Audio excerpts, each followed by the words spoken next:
네, 여기 두 주에 걸쳐서 우리 사도행전 숲과 나무 부분을 살펴봤습니다. 그래서 지난주에 제 기억으로는 28장까지 후반부 우리가 두 글자 기억법으로 해서 마지막으로 로마에서 복음을 증거하는 사도 바울 그 부분으로 끝나는 것을 살펴봤는데, 오늘부터 본격적으로 그럼 각 1장부터 28장까지 어떤 내용이 있는가 아주 자세하게 다루려면은 시간이 좀 많이 부족하기 때문에, 그러면은 우리가 좀 힘들어서 핵심적인 것들 각 장에서 한 2개 정도, 큰 틀에서 좀 2개의 주요 내용들을 한번 살펴보면서 우리가 28장까지 한번 정리하면 좋을 것 같아요. 그래서 오늘은 1장부터 제가 대략 한 3, 4장 정도, 원래 예루살렘 여행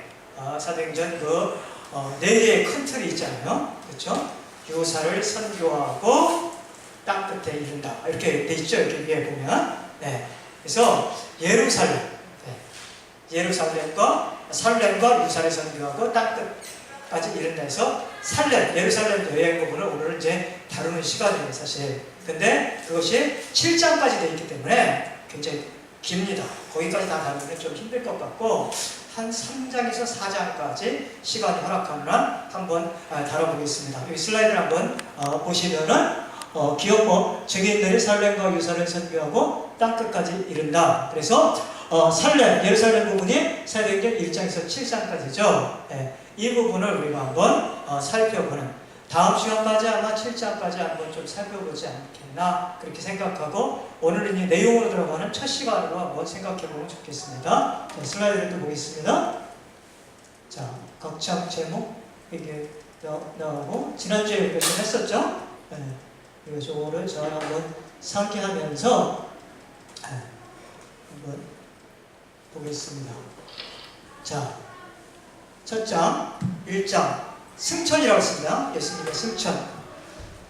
사도행전은 누가복음과 한 짝을 이뤄요. 그래서 사도행전을 누가 썼느냐? 보통 의사 누가가 썼다고 합니다. 의사 누가는 성경을 쓴 구약에서부터 신약까지 한 40명 정도 대략의 성경의 저자로 이제 등장을 합니다.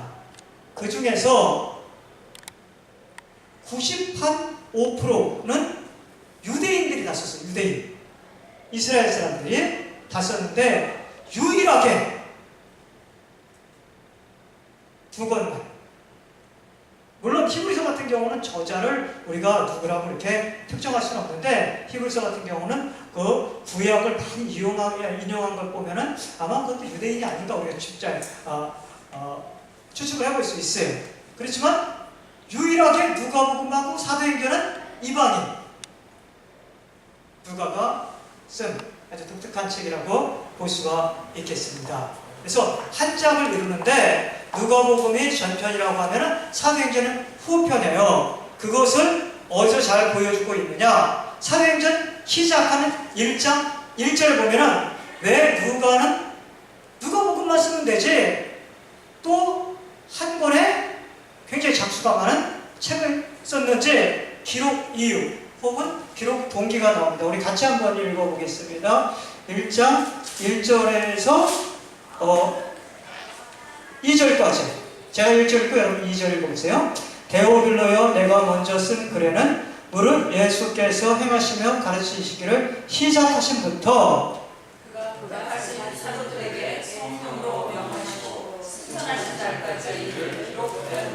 예, 여기 보면은 이제 누가복음과 사도행전은 똑같이 누가가 저자라고 하면은 독자가 있어요. 독자. 예? 읽는 사람이 있어요. 글을 쓰는 사람이 있으면 그것을 읽는 사람이 있겠죠. 예? 편지를 쓰는 사람이 있으면 편지를 받아서 읽는 사람이 있겠죠. 마찬가지로 누가가 누구에게 썼냐? 데오빌로라고 하는 사람에게 썼습니다. 이 사람이 실제 존재하는 사람인지 아니면은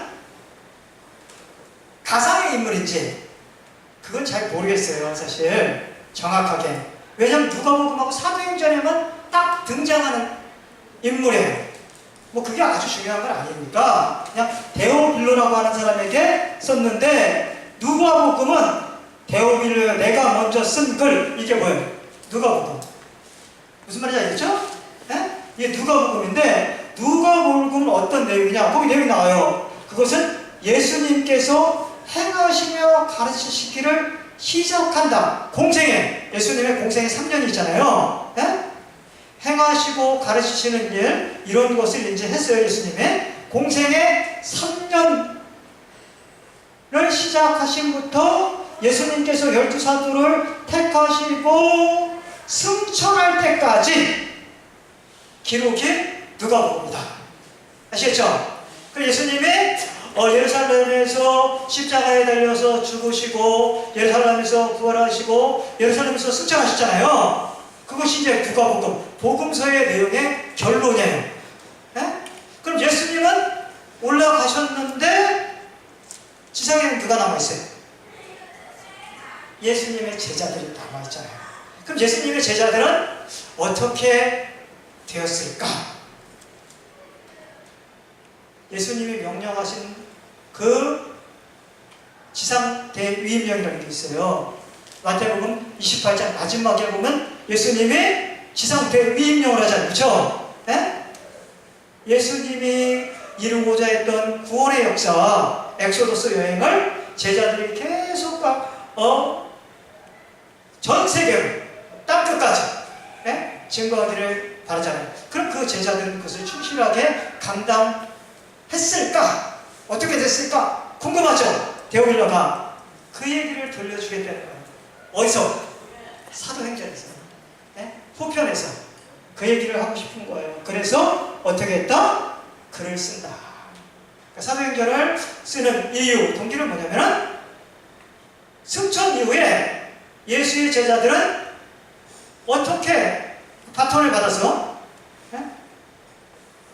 구원사역을 계속 진행해 나갔는가, 그것을 알려주기 위해서 데오빌로에게, 또 우리들에게 알려주기 위해서 사도행전을 쓰노라. 자, 그러면서 누가복음이 마지막으로 승천해서 끝나니까 말꼬리를 다시 승천해서 잡는 거예요. 승천.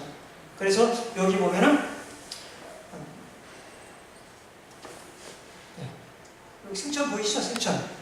그래서 1장에서 주로 다루는 사건이 승천, 예수님의 승천과 예수님의 승천 이후에 제자들이 다시 어느 방에서 한 120명 정도가 모여갖고 거기서 기도하고 또 가룟유다가 예수님을 배신하고 결국은 죽었잖아요. 그래서 빈 한석을 제비 뽑아서 12명의 사도들을 다시 또 이렇게 세우는, 요것이 이제 사도행전 1장의 주 내용인데, 1장에서 우리가 다는 살펴볼 수 없고 승천 부분만 집중적으로 한번 살펴보겠습니다. 자, 보면요, 오늘 우리가 같이 살펴볼 부분이 뭐냐, 1장에서 1절에서 26절까지인데 두 가지 부분을 살펴보겠어요. 예수님의 이제 승천하기 직전의 모습이 사도행전 1장에 쭉 나와요. 승천하기 직전에 예수님께서 두 가지를 당부하십니다. 예수님이 이 세상에 계시면서 마지막에 유언과 같이 이 땅을 떠나시면서 두 가지를 당부하셨어요. 거기 보면 나오죠. 뭐를 당부하느냐? 4절 보세요. 1장 4절. 제가 한번 읽어볼게요. 사도와 함께 모이사 그들에게 당부하는데 두 가지 당부. 첫 번째, 예루살렘을 떠나지 말라, 이렇게 당부하죠. 그 떠나지 말라는 당부를 하면서 같이 이어지는 거예요. 왜 떠나지 말으냐? 아버지께서 약속하신 것이 있기 때문에, 아버지께서 약속하신 것은 2장에 나옵니다. 구체적으로 얘기하면 성령 강림이에요. 오순절의 성령 강림에. 그래서 아버지께서 약속하신 것을 기다리라. 이렇게 두 가지. 예루살렘을 떠나지 말라. 왜? 약속한 것을 기다려야 되니까. 이렇게 두 가지 당부를 해요. 그래서 12절에 보면은 제자들은 예수님 말씀을 철저히 순종해서 12절에 제자들이 감람원이라 하는 산으로부터 예루살렘에서 돌아왔다. 감람원이라고 해서 예수님이 승천한 장소를 말합니다. 예? 거기에서 돌아와서 예루살렘에 머물고 있다 이거예요. 그러니까 제자들은 예수님의 말씀을 허투루 두지 않고 액면 그대로 받아갖고 순종했죠. 그렇죠? 그랬더니 어떤 일이 일어나는 거예요? 2장에 오순절 성령 강림이라고 하는 전무후무한 기적의 역사가 일어난다. 네. 그런 것을 우리가 또 여기서 교훈으로 얻을 수가 있습니다. 그래서 이게 중요합니다. 이 말, 예루살렘을 떠나지 말라. 제자들은 예루살렘을 떠나고 싶었을 것 같아요? 아니면 떠나기 싫었을 것 같아요? 네? 우리가 이걸 알아야 돼. 예루살렘을 떠나지 말라 하면은 왜 떠나지 말라고 했겠어요? 떠나려고 하니까. 떠날 것 같으니까 떠나지 말라고 했을 것 같아요. 예수님이 누구보다도 제자들의 심리를 잘 간파했을 거 아니에요. 얘들 분명히 내가 승천하고 나면은 예루살렘을 떠나서 어디로 갔을 것 같아요? 고향 갈릴리로 갔겠죠. 그렇죠? 예루살렘은 그들에게 우리 예루살렘 하니까 굉장히 좋게 이스라엘 수도 아니냐, 수도, 기왕 사람이 살려면 수도 서울에서 살지 무슨 갈릴리 저기 시골에 가고 살겠느냐, 에? 이런 생각을 할지 모르겠지만 제자들에게는 예루살렘이라고 하는 곳은 좋은 기억보다는 안 좋은 기억이 더 많은 장소입니다. 한번 보세요. 제자들이 우리가 소위 말하는 고난주간, 그 전에 종려주에 예루살렘에 입성을 하잖아요. 그쵸? 그때는 기대가 컸죠. 종려주일에 많은 그 예루살렘 사람들이 나와가고 호산나 다윗의 자손이여 하고 막 열렬히 환영했을 때 제자들의 마음은 한결, 야 이제 드디어 예루살렘에 가면은 예수님께서 메시아로서 구원자로서 본격적으로 엑소더스를 우리에게 주겠구나. 우리가 지금 어떤 상태에 있어요? 너무 심는지 그렇잖아요. 너무 심는지. 그쵸?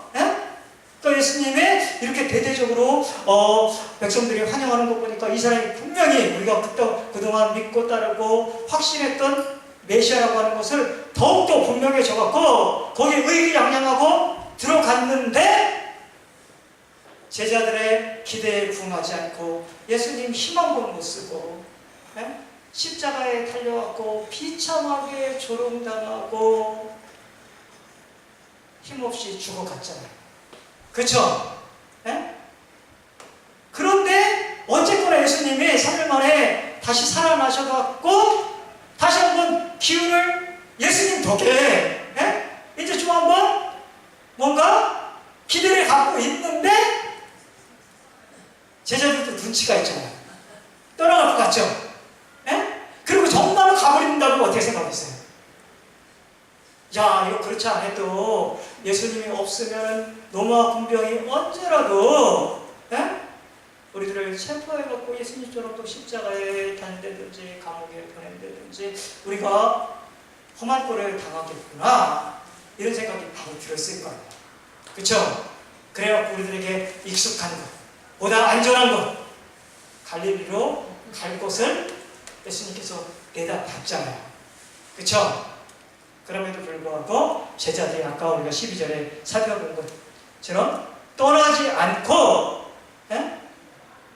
예수님의 말씀을 액면 그대로 붙들었다. 이게 이제 중요한 부분입니다. 그래서 오순절 성령 강림이라고 하는 것이 일어나는 놀라운 역사. 그러니까 우리가 어떻게 보면 하나님을 믿으면서 모든 것을 하나님이 다 해주시기를 바라는, 물론 대부분이 다 하나님의 은혜지만 우리가 또 해야 될 어떤 몫이 또 있다는 거예요. 말씀에 순종하는 부분. 그래서 저는 지금도 마찬가지고 옛날에도 그런 책들이 굉장히 그 베스트셀러고 사람들이 관심이 많은 게 있어요. 그게 뭐냐면 하나님의 음성을 듣는 법. 이런 책이 나오면은 하나님의 음성을 듣고 싶어요, 동들. 그래서 그런 책들을 보고 또 막 그런 책들을 좋아하고 하나님이 직접 말씀해 주시기를 좋아하고 이런 것들을 좋아하는데 그것보다 더 중요한 것은 뭐냐? 두 가지. 하나님의 음성을 들려줬을 때 말귀를 먼저 알아들어야지. 네? 대부분 음성을 들려줘도 이게 하나님의 말씀인지 아니면은 아닌지 분별력이 약하고 설령 그런 어떤 하나님의 어떤 그 사인을 주고 직접적인 말씀을 성경을 통해서든지 뭐 직접적으로 우리에게 말씀을 준다고 해도 순종을 안 하면은 아무 의미가 없잖아요. 그렇죠? 그러니까 여기서도 예수님께서 당부한 말씀을 제자들이 그들의 행명 그대로 믿고 순종했다라고 하는 것이 굉장히 위험을 감수하고 중요한 부분이 되겠습니다. 그리고 두 번째 우리가 살펴볼 것은 예수님께서 이제 이렇게 분부를 하시고 난 다음에 곧바로 이제 제자들이 예수님이 분부하니까 제자들이 이거 좀 뭔가 예수님이 무슨 마지막 액션을 취할 것 같다. 그러니까 제자들이 질문을 하는 것이 그 다음 절에 나와요. 거기에 보면은 6절인가요? 그들이 모였을 때에 예수께 여짜오 이르되 주께서 이스라엘 나라의 회복하심이 이때니까 이런 질문하고 이거 아마 베드로가 있을 것 같아. 제 느낌에는 누구라고 딱 얘기를 안 하는데 이런 질문은 베드로가 좀 잘하는 것 같아요. 이 질문 왜 갑자기 이런 질문을 했을 것 같아요?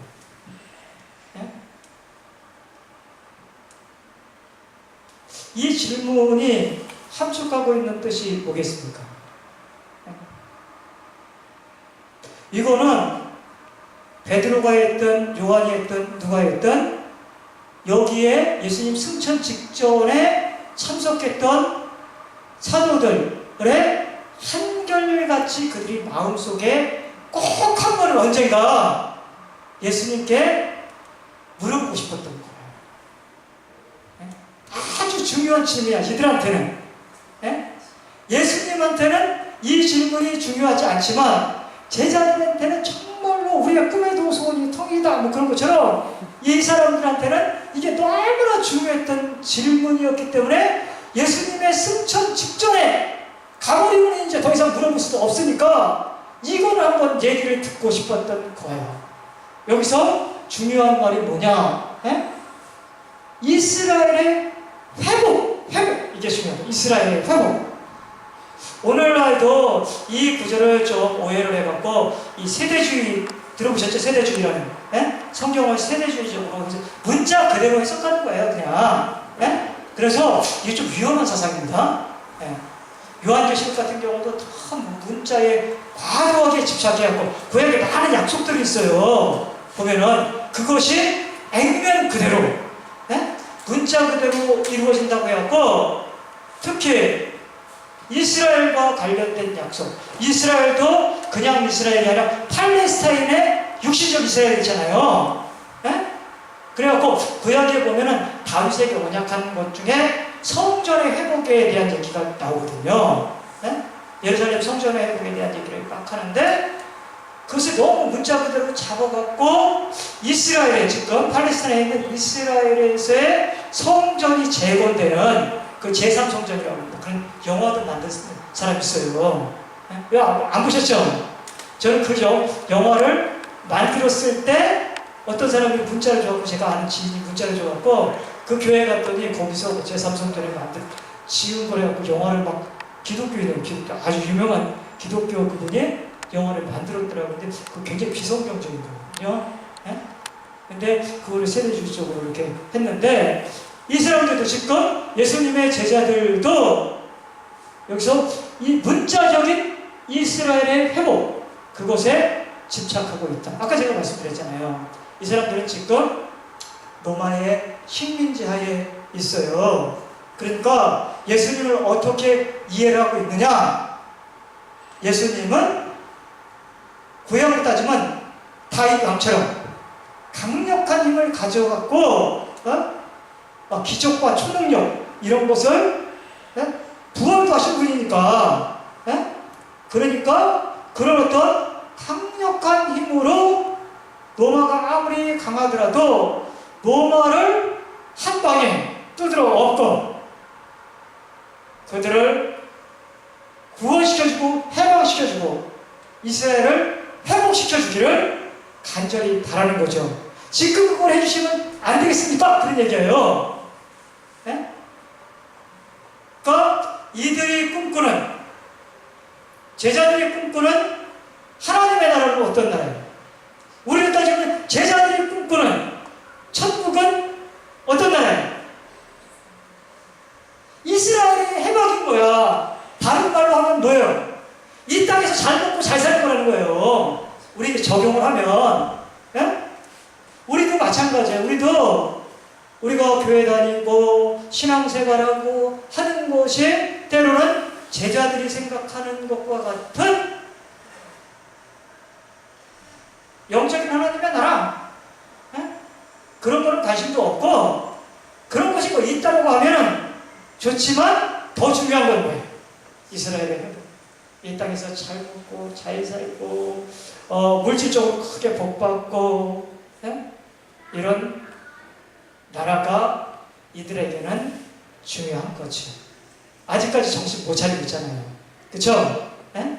여기에 대해서 예수님은 이들을 책망하지도 않았어요. 칭찬은 안 했지만 책망도 안 하고 어떻게 보면은 예수님은 이 대답을 그냥 패스하고 당신이 하시는 말씀만 하셨어요. 근데 거기에 정답이 있어.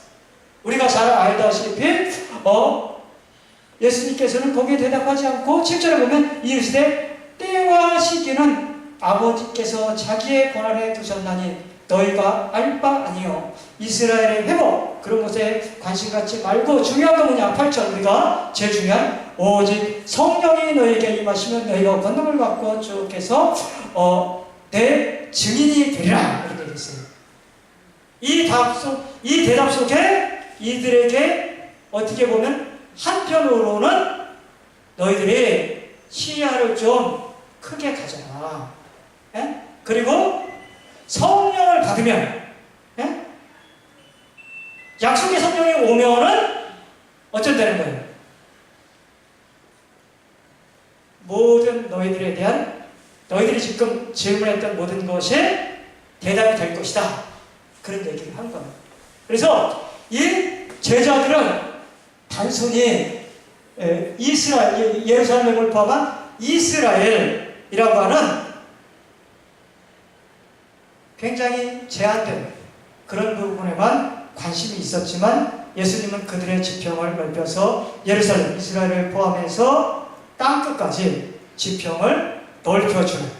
예? 그래서 하나님의 나라라고 하는 것은 단지 이스라엘이라고 하는 좁은 공간이 아니라 전 세계의 복음화를 통해서 어떻게 보면 제자와 이걸 통해서 확장이 되는 하나님의 나라를 굉장히 좀 확대시키는 그런 이야기를 하고 있습니다. 그래서 1장에 보면은 주로 이제 예수님이 이제 그 다음에 이제 예수님의 이 말씀을 하시고 난 다음에 이제 승천을 해요. 그러고선 이제 제자들이 다시 예루살렘에 돌아가고선 마가에 우리가 보통 다락방이라고 하는 그곳에 120명이 모여갖고 거기서 이제 기도합니다. 기도하다가 이제 베드로가 첫 번째 연설을 한 장면이 이제 1장의 이제 마지막을 장식을 하는데 1장의 마지막의 부분에 보면은 이제 베드로가 설교의 그 핵심은 뭐냐면은 가룟 유다가 예수님을 배신하고 죽었기 때문에 그것도 다 그 구약 성경에 이미 예언해 놓은 건데 예언대로 성취가 됐다는 거예요. 근데 또 하나 예언해 놓은 게 있다. 그게 뭐냐면은 한 사람이 폈을 때 누군가 가룟 유다의 그런 어떤 빈자리를 제비를 뽑아서 채워야 된다. 이것도 구약에 예언이 되어 있다는 거예요. 그래서 그것을 우리가 제비를 뽑아갖고 그 예언을 하나님의 말씀을 성취하자. 그런 얘기가 이제 쭉 나요. 우리 잘 알다시피 제비를 뽑아갖고 두 사람이 이제 후보가 있었어요. 예? 요셉이라고 하는 사람이 하나 있었고 한 사람은 마띠아라고 하는 사람이 있었어요. 그런데 제비를 뽑았는데 누가 됐어요? 마띠아가 됐죠. 예. 마띠아라는 이름의 뜻이 하나님의 선물이라는 뜻이에요. 선물, 하나님의 선물. 사실 여기에 보면은 마띠아라고 하는 사람은 어떤 사람인지 아무 어떤 수식어가 없어요. 근데 또 하나의 그 후보였던 사람, 그 사람은 그 설명이 좀 장황해. 어디에 그게 나오죠? 23절에 보면은 두 사람이 있었다고 했잖아요. 하나는 바사바라고도 하고 별명은 유수도라고 하고 요셉이요. 길죠? 이름이 세 개죠? 두 개는 별명이고요. 하나는 본명이야. 그리고 마띠아는 그냥 하나는 마띠아다. 이거 좀 설명이 좀 이쁘고 나왔는데 어떤 사람은 스펙이 좋아. 어? 박사도 있고 이 사람은 어떤 뭐 잘 나가는 사람인데 마띠아는 딸랑 이름만 있어. 그 왜 이렇게 해놨겠어요? 네?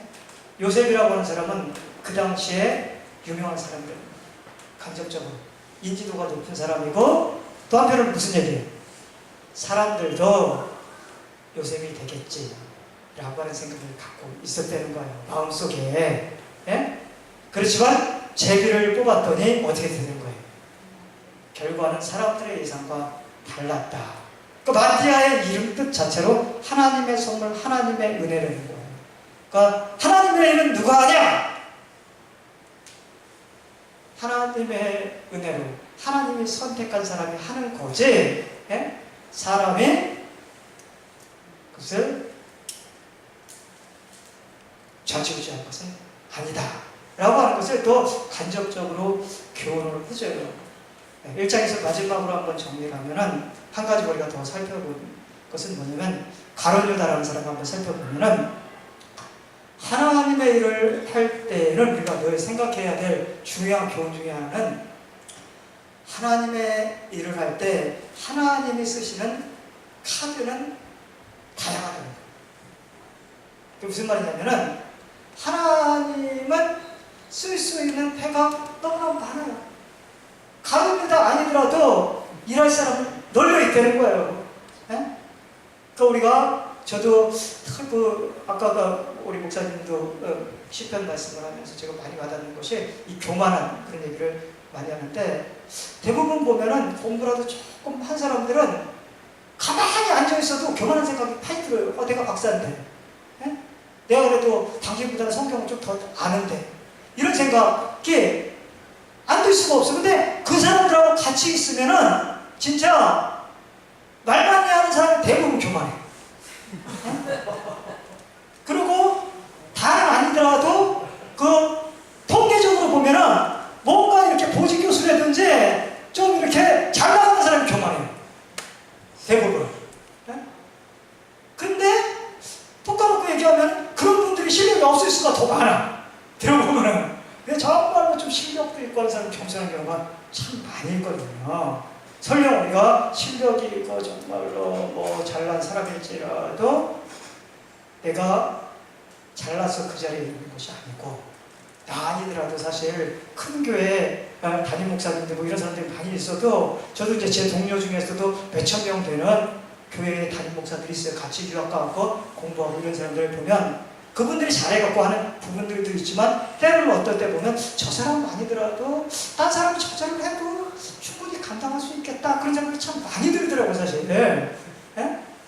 그러니까 우리는 늘 내가 성가대를 쓰더라도 내가 노래를 잘해서 여기에서 쓰는 거지 그게 아니라 나보다 노래가 잘 부르는 사람 훨씬 더 많고 나보다 설교하는 사람 훨씬 더 많고 나보다 강의 잘하는 사람 훨씬 더 많고 나보다 좋은 달란트 하는 사람 훨씬 더 많음에도 불구하고 하나님께서 나라는 카드를 버리지 않고 써주신다라고 하는 것만 해도 늘 감사해야 된다.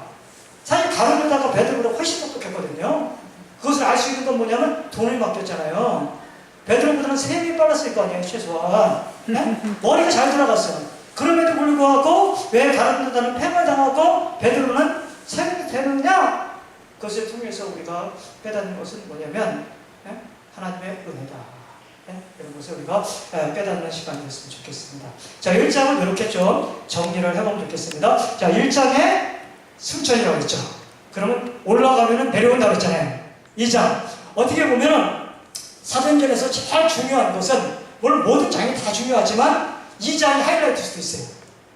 왜냐하면 오순절 성령 강림이라고 하는 것은 굉장히 중요한, 교회에서 너무나 중요한 장면이기 때문에 이 2장은 우리가 잘 이해를 해야 돼요. 사도행전 2장은 진짜 2장을 빼면은 우리가 속된 말로 안 꼽는 찐빵이야. 여기를 잘 이해를 못하면은 오해도 많고 막 사도행전을 제대로 못 보는. 그래서 우리 사도행전 2장은 정말로 조심하면 안 돼요. 2장은 좀 똑바로 잘 있었네. 오순절 성령 강림 사건인데 여기에 보면 1절에서 47절까지 쭉 있어요. 그러면 오순절 성령 강림 사건을 우리가 어떻게 이해해야 되느냐? 이것이 굉장히 좀 쉽지 않은 문제입니다. 우리 안 목사님도 학교에서 이제 강의를 이렇게 하다 보면은 우리 장로교 전통에 있잖아요. 장로교. 근데 때로는 오순절파, 순복음 이런 사람들 군소신학교 같은 데 가면요, 장로교, 감리교, 오순절 오만 교단의 사람들이 다 와요, 사실. 그러니까 이 사람들이 각자 이 오순절 성령 강림 사건을 이해하는 것이 다 달라. 근데 목소리가 이 부분에 대해서 가장 관심이 많은 측이 누구냐? 조용기 목사 그쪽 순복음 쪽이 여기에 굉장히 관심이 많습니다. 성령 세례, 성령 충만 이런 부분에 대해서 막 입에 거품을 부잖아요, 사람들이. 우리가 생각하는 장로교와 그들이 생각하는 거는 많이 달라요, 사실. 오순절 성령 강림 사건에 대해서. 그래서 우리가 최소한 이 부분에 대해서 어떻게 이해하느냐에 따라서 사도행전을 이해하는 칼라가 달라지는 거예요. 그러니까 사람들은 잘 몰라갖고 장로교에 뭘 그렇게 많이 막 장로교가 이렇게 막 나눠가지고 이런 것을 굉장히 잘못된 시각으로만 보는데, 그것은 어떻게 보면은 생각이 그렇게 치밀하고 깊지 못해서 그래요. 사람도 굉장히 다양한 칼라와 다양성이라는 게 있는 거예요. 그쵸? 생각을 통제할 수 있는 판단 자체가 이상한 거잖아요. 내가 생각으로 어디 지구 끝까지 갔다 올 수도 있고 별의별 오만 생각을 다 하는데 그걸 어떻게 통제할 거예요? 하나님이라 하실 수 있는 거지, 인간이 자율적으로 여기까지만 생각해라 그런다고 그렇게 생각이 거기까지 될 수 있는 것도 아니잖아요. 우리 상상의 나라를 끝없이 필 수 있듯이 성경이라고 하는 것도 제대로 해석을 해야 되는 그런 치밀한 부분이 있기 때문에 2000년 이상의 많은 성경을 연구하면서 이것을 이제 정립해놓은 그 장로교의 큰 틀이라는 게 있는 거예요. 그렇게 하루아침에 된 게 아닌데 그것을 무시하고 그냥 나는 이렇게 생각하니까 그냥 무슨 나는 짬뽕 먹고 싶은데 모두 다 짜장 먹어야 된다. 탕수육 시키면 죽어 그냥. 이런 식으로 하면 안 되듯이 이 성경도 우리가 이게 올바른 것인지 뭔지 깊이 연구하면서 나름대로 치열하게 논쟁했던 부분이 있어요. 그래서 오순절 성령 강림 사건을 한번 좀 이해해보는 단순한 부분만 한번 살펴보겠습니다. 그래서 오순절 성령 강림 사건이라고 하는 것이 이제 2장에 보면은 1절에 나오죠. 오순절 날이 이르매 그들이 다 같이 한 곳에 모였더니, 한 곳에 모여서 뭐 했을 것 같아요? 우리가 보통은 기도했다고 그러는데 여기는 그냥 한 곳에 모였다고 했어요. 한 곳에 모여서 기도했을 가능성도 많아요. 근데 예배 드렸을 수도 있어요. 한 곳에. 그러니까 이것은 그냥 꼭 기도했다 그렇게 생각할 필요는 없다는 거예요. 성경에서 얘기를 안 하니까 우리가 뭐든지 얘기하면은 성경을 갖고 그게 성경이 기준이야. 근데 제가 신학교에서 지난주에도 제가 지지난주인가 학교에 가서 강의를 했더니 영성 얘기를 하더라고요. 우리 목사님이 영성 대가잖아요. 저 영성 잘 몰라. 그래서 영성 얘기했더니 무슨 영성 했더니 기도 얘기를 해서 기도가 아니라 말씀이다. 성경을 가지고 기도도 성경이 어떻게 기도하라 이런 것을 모든 기준은 성경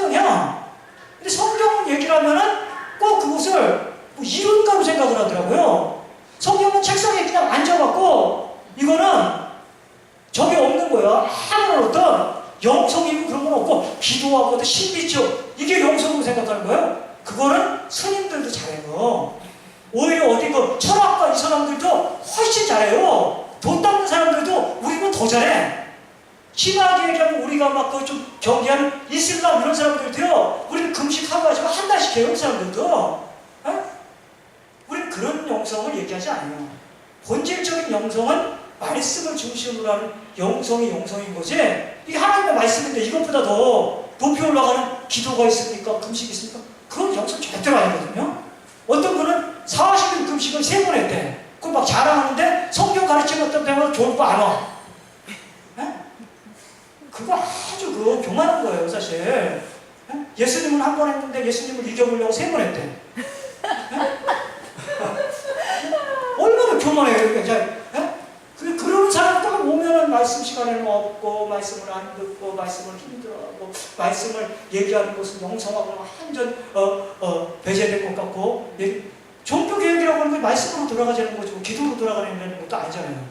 결국은. 그러니까 어쨌거나 말씀에 나와 있는 것 가지고만 얘기하는 거야. 기도가 안 나와 있으면 올라 닫아놔 그냥.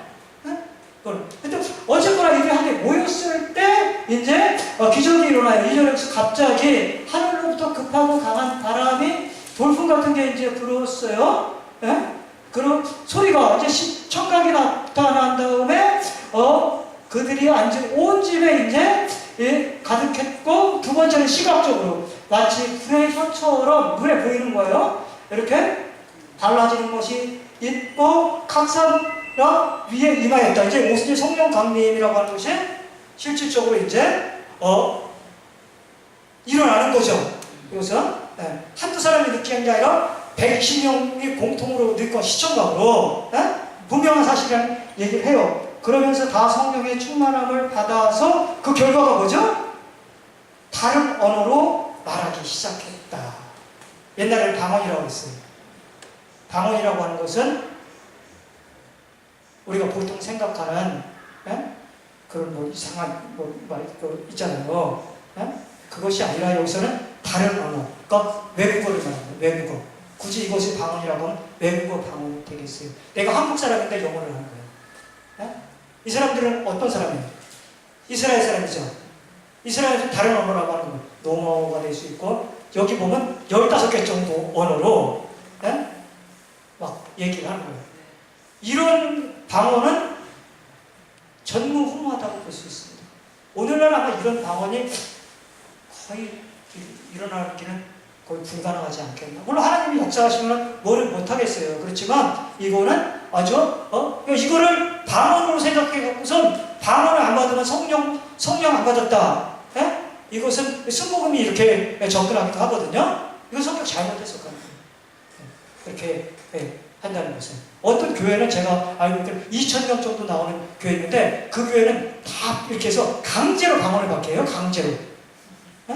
방언 안 받으면 안 돼. 근데 그렇게 해갖고서 결국은 이제 오순절 성령이 강림하고, 그 다음에 이제 좀 긴 구절이 있는데 그 부분은 좀 뛰어넘고요. 14절에 보니까 베드로가 이 오순절에 성령이 강림한 것을 이제 풀어주는 거예요. 설교. 여기서 핵심이 뭐냐? 오순절 성령 강림 사건의 가장 핵심적인 것은 뭐냐면은 17절에 나와요. 17절. 거기 보면은 16절에 이는 곧 선지자 요엘을 통하여 말씀하신 것. 그러니까 요엘서 2장에 보면은 말세에 하나님께서 믿는 모든 사람들에게 성령을 주신다는 이 약속을 그에게서 이미 해왔는데, 그 약속이 성취가 됐다. 그러니까 오순절 성령 강림이라고 하는 것은, 이것은 어떤 사건이냐면 구약에 이미 약속해 놓은 것이 성취된 그 사건이라는 거예요. 그게 가장 중요합니다. 약속의 성취. 하나님의 말씀은 반드시 예언된 것이 그대로 성취가 된다. 그러면 이 오순절 성령 강림 사건을 제가 여기다가 요만히 써놨는데, 여기 중요합니다. 수직적이냐 수평적인 성령 강림. 요게. 요 말을 좀 이해해야지 나머지 뒤에 가면은 성령 강림 사건이 사도행전에 오순절 성령 강림 말고도 몇 번 나와요. 8장에 보면요. 우리가 살펴보진 않았는데 8장에는 빌립이 사마리아에 갔을 때 복음을 증거했더니 사마리아에서도 성령이 이제 강림하는 사건이 빌립이 아니라 빌립은 먼저 증거를 했는데 그들이 예수님을 믿었어요. 그리고 그 사실을 이제 사도들에게 전했더니 사도가 베드로와 요한이 와서 사마리아 사람들에게 안수를 했어요. 그랬더니 성령이 강림하는 사건이 나와요. 에? 또 성령 강림 사건이 어디 나오냐면은 고넬료 회심 사건에 베드로가 고넬료 집에 가가지고서 그들에게 복음을 증거했더니 성령이 임하고 성령이 강림하는 사건이 나와요. 또 한 번 나와. 그러니까 4번 나오는 거지. 4번. 사도 바울이 전도 여행 중에 에베소에 갔을 때 사람들이 한 12명 정도가 제자인지 아닌지 제자 비스무리한 사람들이 있었어요. 그래서 그들에게 물어봤어요. 너희들이 믿었을 때 성령을 받았느냐? 그랬더니 성령이 있는 줄도 몰랐다는 거예요. 믿는 것 같은데. 그래서 그들에게 복음을 증거했더니 그들이 성령이 강림해서 성령을 받아요. 그러면은 사도행전 2장에 나와 있는 이 오순절 성령 강림과 연타, 지금 제가 말씀드렸던 세 개의 성령 강림 사건은 동일한 거냐? 아니면 어떤 차이가 있느냐? 이게 중요한 거예요. 이것은 무슨 의미냐면은 오순절 성령 강림 사건은 반복이 계속 돼갖고 오늘날에도 오순절 성령 강림과 같은 사건이 계속 반복이 되느냐? 아니면 오순절 성령 강림 사건이라고 하는 것은 사도행전 2장 이때로 한 번으로, 이걸 신학적인 용어로 단회적 사건이라고 합니다. 한 번으로 끝나는 사건이냐? 이것이 순복음과 우리 장로교의 차이일 수가 있어요. 어떻게 보면 이게 오카는 목사님하고 하용조 목사님 통합, 즉 다 두 분 다 소천하셨지만 이분들의 차이점도 있을 수 있어요. 그러니까 우리가 장로교 신자면은 우리 나름대로 제가 뭐 이제 선택의 얘기하는 소개를 드리는 거예요 지금. 저도 이제 질문을 많이 받고 나름대로 이렇게 질문을 하면 저도 나름대로 대답을 하거든요. 우리 학생들이 막 틀렸다고 교수한테. 그러면 저도 방어를 해야 돼. 방어권. 내가 왜 틀렸느냐? 그럼 무조건 틀렸대. 자기들이 올 때 네가 조영기 목사님보다 뭐 목회를 잘해. 네가 뭘 해? 이거 갖고 얘기하는 게 아니잖아요. 그렇죠? 그럼 성경을 가지고선 같이 이야기를 하잖아요. 그럼 저는 뭐라고 대답하느냐? 저는 이 오순절 성령 강림 사건은 특수한 사건이고 딱 한 번만 반복돼서도 안 되고 성경을 전체적인 것으로 봤을 때는 이것은 한 번만 일어날 수밖에 없는 사건이어야지 된다. 왜냐? 자, 한번 보세요. 구속사라는 게 있습니다. 구속사. 구속의 긴 역사가 있어요. 창세기부터 시작돼갖고 어떻게 보면 아담이 타락해갖고서 인류에게 다 죄가 전가가 됐잖아요. 그래서 모든 인류가 다 죽게 되었는데 아브라함을 통해서 예수님을 이 땅에 보내셔갖고 죄 문제를 해결하잖아요. 그래서 신약이 시작되는데 신약에서 우리가 지난번에도 봤듯이 예수님이 이 땅에 오시는 성육신 사건으로부터 신약이 이제 시작이 되죠. 그렇죠? 그럼 성육신이라고 하는 것은 구속의 역사 중에서 예수님의 구속의 역사 중에서 아주 중요한 사건인데 내가 죄를 지으면은 예수님은 또 오셔야 됩니까? 아니죠.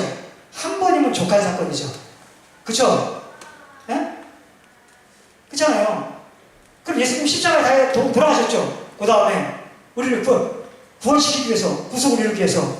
그런데 내가 죄를 지으면 예수님 또 와서 십자가에 또 돌아가실 필요 없잖아요. 그쵸? 그 한 번의 십자가 사건을 통해서 우리의 모든 죄가 예수님을 믿으면 사함을 받는 거잖아요. 그쵸? 예? 마찬가지로 그래서 죽으시고 부활하시고 승천하셨죠. 승천의 연상선상에서 오순절날 성령이 강림했다는 거예요. 이해하시죠? 예? 그 다음에 이제 최종적으로 뭐 하실 것 같아요? 재림하시겠죠. 그쵸? 예? 그러니까 이런 큰 그 어떻게 보면 그 사슬처럼 연결되어 있는 선상에 오순절 성령 강림 사건이 있다는 거예요. 그러니까 오순절 성령 강림 사건이라고 하는 것은 성육신이나 예수님의 십자가의 죽음이나 부활이나 승천처럼 한 번으로 충분한 사건이에요. 반복될 이유가 없어요. 그런 큰 틀에서 이해하면 되는데, 그러면 다른 성령 강림 사건, 아까 얘기했던 그 사건과 오순절 성령 강림 사건은 어떤 차이가 있는가? 여기까지 한번 살펴보면 돼요. 오순절 성령 강림 사건은 굳이 따지면 방향성이 좀 다르다. 그것은 수직적인 사건입니다. 그러니까 오순절 성령 강림 사건이라고 하는 것은 중간에 매체가 필요가 없어요. 이들이 모였을 때 하나님이 일방적으로 수직적으로 성령이 강림했잖아요. 그쵸? 예? 베드로에게 누가 복음을 전했습니까? 아니죠. 예? 누가 뭐 한 게 아니냐, 약속을 믿고 그냥 기다렸을 뿐이잖아요. 그쵸? 그런데 약속대로 성령이 임했다는 거예요. 그런데 다른 성령 강림 사건, 이거는 반복적이라고 볼 수 있어요. 요 부분만, 오순절 성령 강림 말고 요 부분만. 예? 두 번째, 사마리아든 고넬료든 에베소의 사건, 이것은 성령 받은 제자들이 복음을 들고 가고 직접 증거했을 때, 그 수평적이라고 할거예요. 사람 대 사람을 가서 복음을 증거했을 때 성령이 임한다는 거죠. 이해하시겠죠? 그런 틀에서 이해하시면 되겠습니다. 그래서 그 오순절 성령 강림 사건은 전무후무한 구속 역사에 단 한 번 이루어진 단회적인 사건으로 이것을 다른 성령 강림 사건과는 차별하러 봐야 된다. 그렇게 이해를 해야 되지, 그것을 계속 오순절 성령 강림과 같은 그런 얘기를 하면 안 된다는 거예요. 예수님을 한번 믿은 사람은 이미 성령이 와 계세요. 그러니까 또 성령 받을 필요가 없어요. 자꾸만 제가 깜짝 놀랐던 건 뭐냐면은, 저희 어머님이 순복음교회 집사거든요. 그럼 제가 집에 있으면은 순복음 사람들이 구역 예배로 와요, 구역 예배. 그럼 저한테 꼭 와갖고서 성령 세례 받았냐고 그래요. 받았는데 이미 그들이 말하는 성령 세례는 방언이거든요. 저는 방언은 못해요. 근데 성령 세례를 받아요. 성령 세례, 우리가 생각하는 성령 세례하고 순복음 사람들이 생각하는 성령 세례는 달라요. 우리가 생각하는 성령 세례라고 하는 것은 성령 충만하고 달라요. 우리는 성령 세례라는 것은 성령의 내주를 말합니다. 예수 믿는 자체가 성령이 이미 내주하고 그게 성령 세례예요. 우리한테는. 근데 순복음은 달라요. 용어가 다른데 자꾸만 거 갖고 논쟁을 하면 안 돼. 이 사람들이 용어가 다른 거 갖고 하니까 설명해 줘야지, 그거를. 네? 그래서 오순절 성령 강림이라고 하는 것은 또 다른 차원이다. 네. 이들. 네. 자, 그리고 마지막으로 하나만 2장까지밖에 못하겠네요. 시간 관계상. 자, 보면 그러고 난 다음에 이제 성령을 받고 이 사람들이 다 성령을 받고 이제 베드로가 이렇게 이 오순절 성령 강림 사건을 쭉 얘기해주고 난 다음에 마지막으로 사람들에게 이제 이런 얘기를 합니다.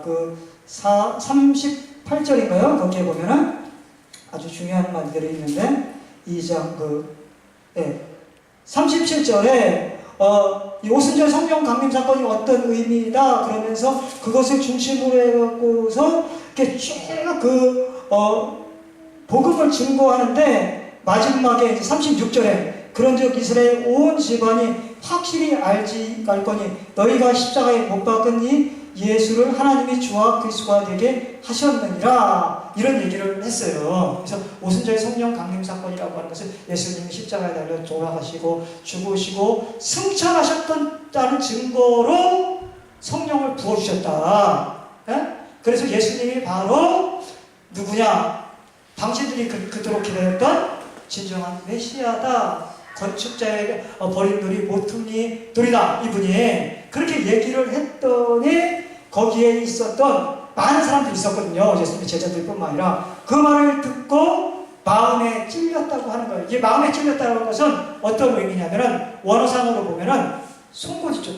날카로운 송곳. 이곳으로 사람의 심장을 팍 찌르는 것 같은 강렬한 충격을 받았다는 거예요. 그래서 그들이 회개를 하고 결국은 복음을 이제 받아들이는데, 그래서 41절에 보면 신도수가 3,000명이 더하는 놀라운 역사가 일어났다. 네. 그래서 오순절이라고 하는 것은 지금 우리가 맥주 감사절 있잖아요. 맥주 감사절. 네? 첫 수확을 거둬들이는, 네?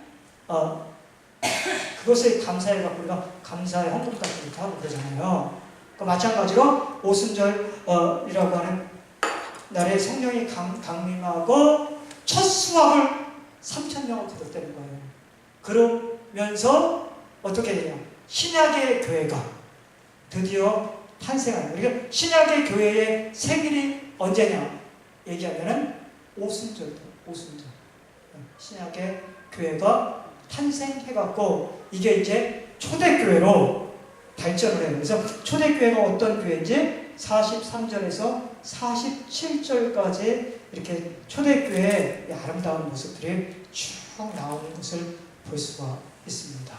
오늘은 여기까지만 하고 다음에 이제 3장부터 쭉 해갖고 한번 계속 살펴보겠습니다. 네, 수고했습니다. 기도하겠습니다.